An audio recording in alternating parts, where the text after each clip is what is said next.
Você já deve ter se perguntado, pelo menos uma vez na sua vida, por que que eu nasci assim? Quem é o culpado por eu ser como eu sou? Por que eu não tenho aquela habilidade que a minha amiga tem? Por que eu não consigo fazer ou realizar certas atividades? A questão é que o ser humano tem o péssimo hábito de colocar culpados, de encontrar culpados pela vida que ele vive, que é uma vida que ele não desejou, ao invés de tomar responsabilidade para si e então entrar em campo e agir. Você já deve ter ouvido várias pessoas dizerem: ah, mas a minha vida é assim porque eu não tive condições financeiras, ah, porque eu estudei numa escola ruim, ah, porque eu sou de uma cidade muito pequena, e as desculpas não param.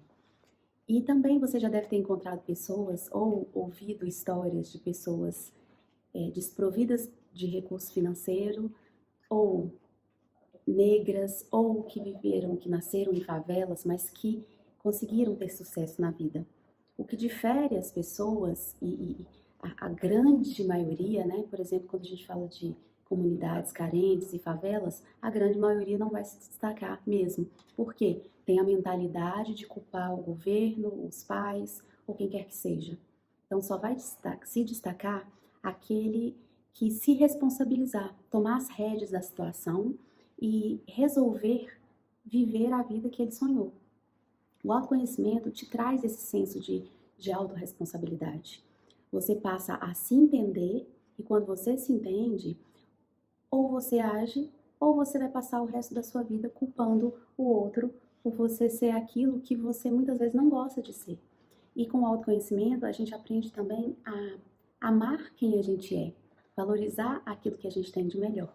Ontem eu recebi uma queixa de uma mãe de um rapaz de 24 anos, filho dela, que fez análise corporal comigo, e ele ainda mora na casa dos pais. E durante a análise ele entendeu tudo, ele entendeu por que ele passa pelos problemas que ele tem passado, porque ele não consegue mudar de vida. E ele saiu ali com ações práticas que eu passei para ele que ele deveria executar, e em executando, ele, ele conseguiria alcançar os objetivos dele.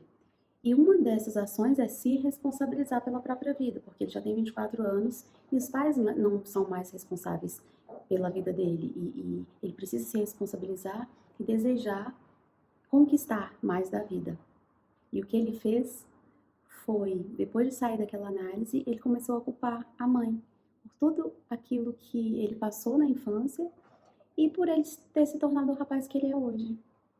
E essa mãe ficou muito triste e veio questionar, dizendo que a análise corporal é perigosa, porque mostra, entre aspas, os erros que os pais cometeram na infância.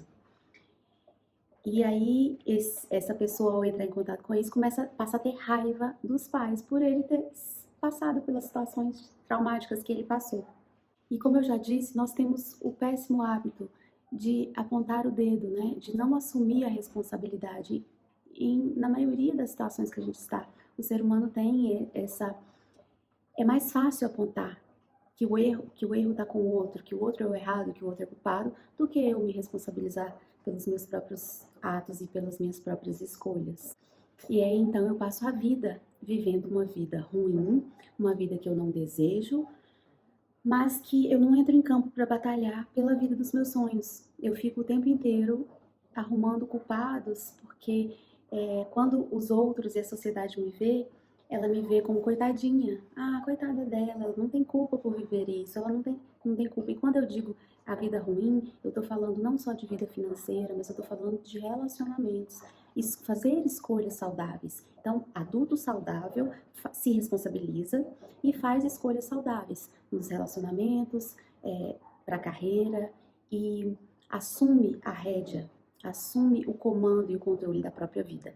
E a análise corporal é exatamente isso. Ela te mostra quem você é, te mostra por que você se tornou o adulto que você se tornou.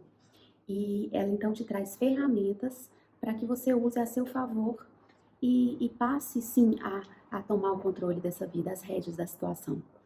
E a criança, toda criança, desde o útero até mais ou menos 5, 6 anos de idade, ela vai passar por inúmeras situações que ela vai entender como traumáticas, como traumas, como que vão fazer mal para ela. Aquilo ali gera uma dor. E essa dor vai gerar habilidades, porque essa criança vai se tornar um adulto e vai passar o resto da vida tentando evitar aquela dor básica que ela sentiu lá atrás. Então, a criança, dependendo do contexto que ela vive, o contexto familiar, o contexto social, ela vai ter uma ou duas fases que vão ser mais doídas, doloridas, traumáticas para ela. E isso vai gerar o traço de caráter dela ou de personalidade.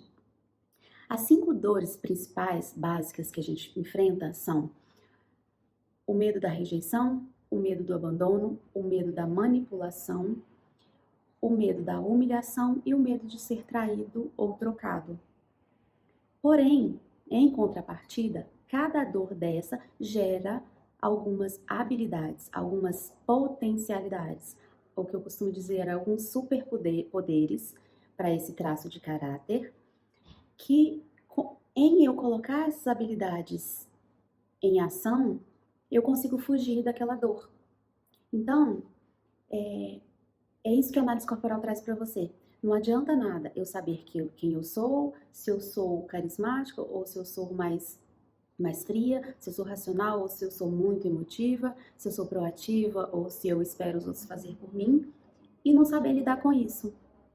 E aí a análise te traz toda essa consciência, esse nível de consciência de quem você é, mas ele te traz ferramentas para você implementar no seu dia a dia.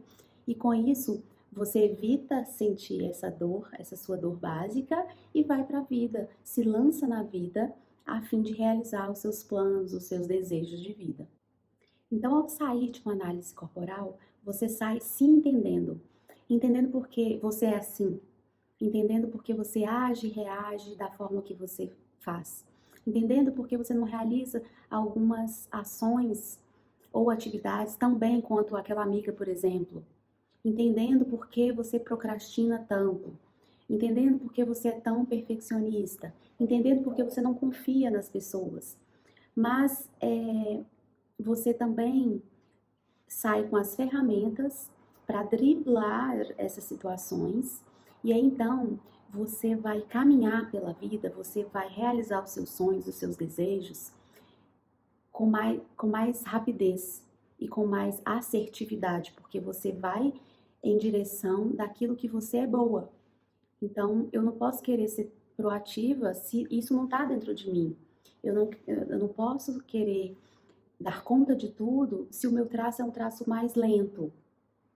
Eu não posso querer realizar atividades o tempo todo se dentro de mim eu preciso ao longo do dia ter momentos de reclusão, de caverna que a gente chama. Então, quando você sai de uma análise corporal, você sai entendendo que você precisa se responsabilizar pela vida que você sonhou.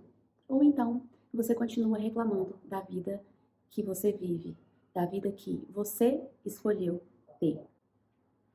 Eu te encorajo a se conhecer, a parar de procurar culpados e a se responsabilizar pela vida que você tem. E eu te desejo uma excelente vida.